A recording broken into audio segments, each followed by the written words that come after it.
नमस्कार, स्वागत है आपका। मैं हूं अशोक वानखड़े। याद कीजिए 2014 का समय, यूपीए 2 की सरकार थी। राय साहब सीएजी थे। सीएजी ने अपनी रिपोर्ट लोकसभा के सदन में रखी और उसके बाद विपक्ष ने हंगामा किया।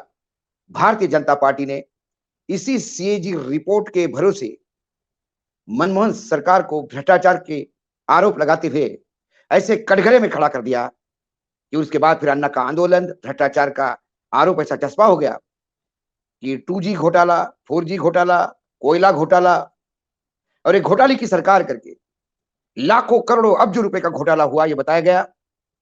और उसके बाद लोगों को भी लगने लगा कि सीएजी की रिपोर्ट है, घोटाला हुआ होगा, अरबों डॉलर का हुआ, क्योंकि तब मोबिलिटी में खेल भी अरबों डॉलर, अरबों रुपए के थे।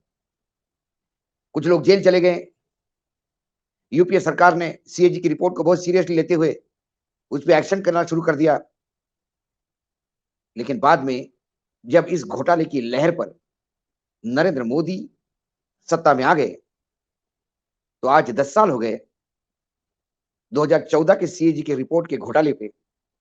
आज तक भ्रष्टाचार के खिलाफ लड़ाई लड़ने वाले ये सेनापति कुछ नहीं कर पाए, क्योंकि शायद वो रिपोर्ट मैनिपुलेटिव थी, अनरियलिस्टिक थी, या एक हवा-हवा में बनाया हुआ हवाई महल था। बाद में सीएजी साहब राज्यसभा में चले गए, ये तो अपने यहाँ होता ही है।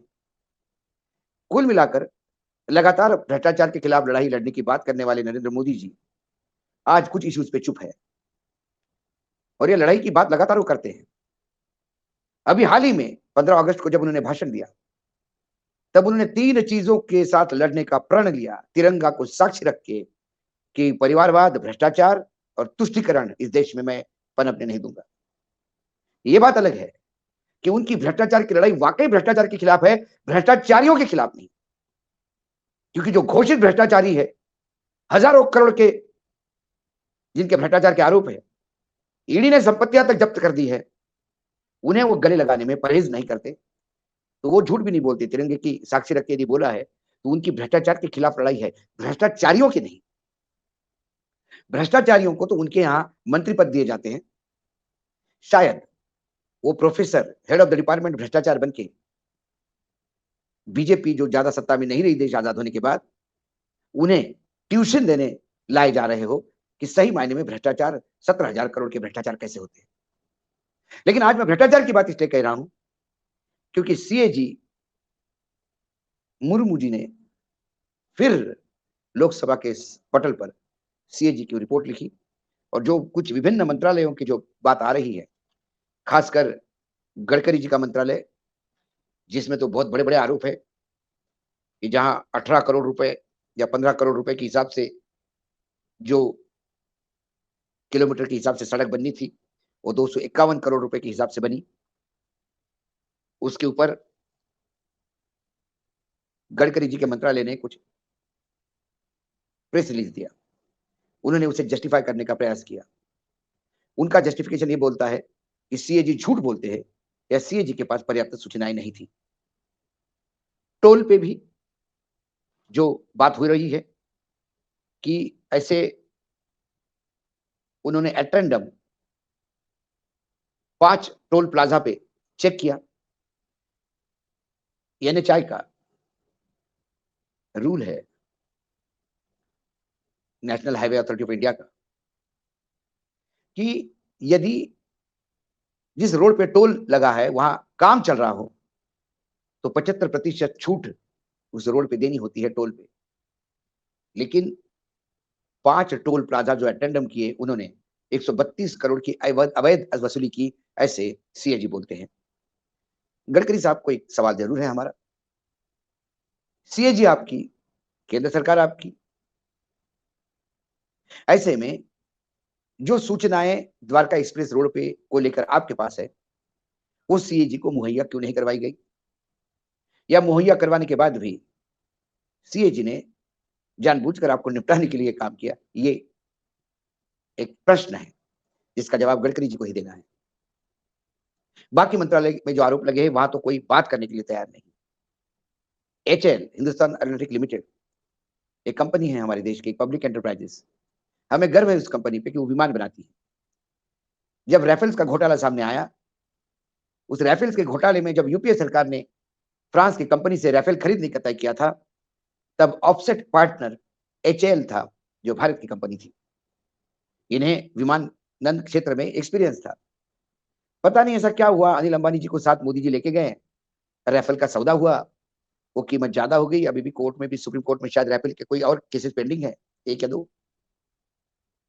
लेकिन अनिल अंबानी की कंपनी, जिसके जीवन में कभी विमान तक नहीं बनाया था, खिलौना भी नहीं बनाया था विमान के शक्ल का, उन्हें राफेल बनाने वाली कंपनी ने करोड़ों डॉलर देकर ऑफसेट पार्टनर बनाया।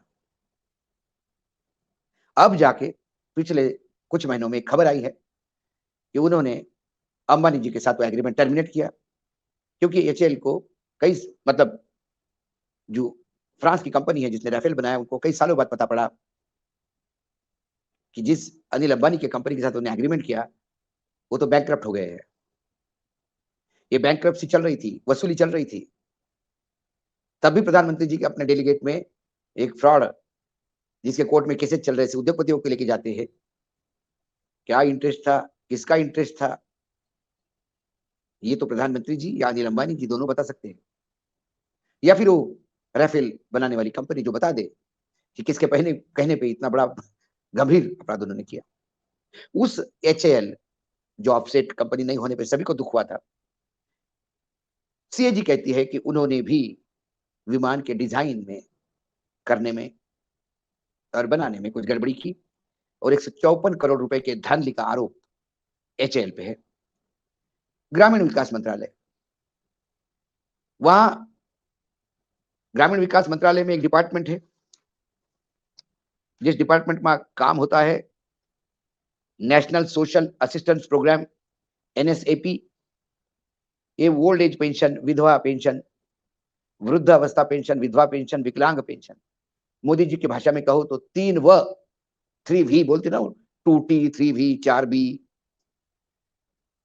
इसके लिए जो पैसा आवंटन हुआ था, वो उन्होंने किसी और योजना के प्रचार प्रसार के लिए खर्चा किया। Diversion of fund. और वृद्ध बेचारे, विकलांग और विधवाएं पेंशन के लिए तरसती है, उनका हम कितना भला करते हैं, ऐसे लाल किले से प्रधानमंत्री गरजते हैं, लोग तरसते हैं, और ये इधर के उधर फंड ट्रांसफर करके मजे लेते हैं। यह वस्तुस्थिति है सरकार की। मैं नहीं कह रहा हूं, CAG कह रही है, ग्रामीण विकास मंत्रालय। आयुष्मान भारत, प्रधानमंत्री विदेश में भी जाते हैं तो भी आयुष्मान भारत करते हैं। हमारे यहाँ पुरानों अपने हिंदू संस्कृति में आयुष्मान भव आशीर्वाद दिया जाता है। ये आयुष्मान भारत में भ्रष्टाचार भव इस कृत्य के साथ सरकार काम कर रही है।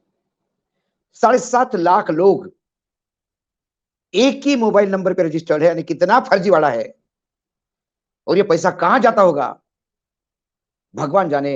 हजारों करोड़ रुपए का बजट है। यूं ही नहीं बीजेपी पूरी ताकत के साथ चुनाव लड़ती है।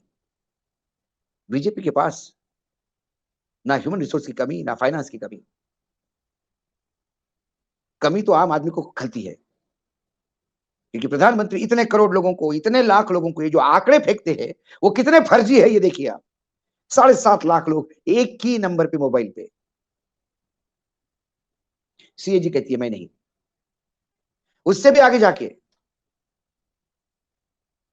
88,760 लोग ऐसे हैं जो मरे हुए, उनको कई महीने साल बीत गए, रिकॉर्ड में वो डेड है, मरे हुए हैं, लेकिन आयुष्मान भारत का पैसा, लाभ उनके नाम से पैसे जा रहे हैं।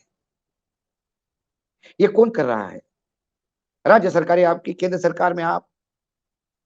56 इंच का सीना, एक ऐसा व्यक्ति की जो चाइना की तरफ देखे लाल आंखों से तो चाइना भाग जाए। इतने ताकतवर प्रधानमंत्री और उनके खास गृह मंत्री अमित शाह होते हुए भी यदि इतनी बड़ी बड़ी धांधलियां होती है, तो फिर वाकई भगवान बचाए इस देश को। भगवान का नाम लिया तो देखिए, रामलला मैं कई बार कह चुका हूं कि राम ये इनके एटीएम है चुनाव में यूज करने के लिए। जहां चुनाव आ गए, आपने राम का नाम ले लिया, राम का मंदिर बता दिया और उस मशीन से वोट उगलवा लिए। लेकिन कम से कम डायन भी, हिंदी में कहावत है, डायन भी अब एक घर छोड़ के काम करती है। लेकिन ये तो उससे भी गए गुजरे हैं। राम के नाम का धंधा तो ये करते हैं राजनीति में, लेकिन प्रैक्टिकली पैसे का भी खेल हेर फेर करके ये भगवान को भी नहीं छोड़ते। इनके लिए राम आस्था का विषय ये सिर्फ बताने का है।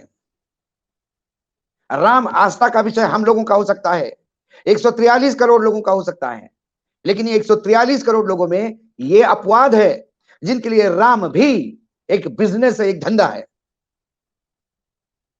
राम जन्मभूमि में जो जमीनों का घोटाला हुआ, उसके कागज सामने आने के बाद भी खुद ही मुजरिम, खुद ही न्यायाधीश, खुद ही वकील, खुद ही गवाह अपने आप को क्लीन चिट दे दी कि नहीं जी, नहीं हुआ घपला, आप कहते रहो। अब अयोध्या डेवलपमेंट प्रोजेक्ट जो चल रहा है, उसमें 20 करोड़ रुपए ऐसे ठेकेदारों को जीएसटी रिटर्न हुआ जिनका रजिस्ट्रेशन ही कैंसिल हुआ है। कोई भी चीज सप्लाई होती है, उसका एक परफॉर्मेंस गारंटी के लिए एक पैसा डिपॉजिट किया जाता है। वो पैसा भी डिपॉजिट नहीं किया किसी ने, क्योंकि दामाद है सब। काम करने वाले या तो गुजराती होंगे या तो उनके अपने होंगे, शाखा में जाने वाले या इधर उधर के जो भी है, जरूरी नहीं शाखा में ही जाने वाले हो, लेकिन भाजपा विचारधारा के लोग हो। फिर उनको काम आता नहीं आता, उनके पास पैसा है नहीं है, एक्सपीरियंस है नहीं है, बस काम दो, पैसा कमवाओ उनको। ये कुछ धांधलियां जो सामने आई, इससे एक बात तो तय है कि ये भ्रष्टाचार की लड़ाई ये सिर्फ लाल किले से बोलने वाली बात है।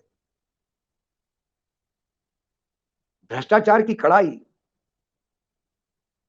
पूरे कड़ाईपन से भ्रष्टाचार होता है। कर्नाटक की सरकार यूं ही नहीं 40% भ्रष्टाचार के टैग पे चली गई। इसके पहले उत्तराखंड का भ्रष्टाचार, मामा का भ्रष्टाचार हुआ तो 50% का टैग है।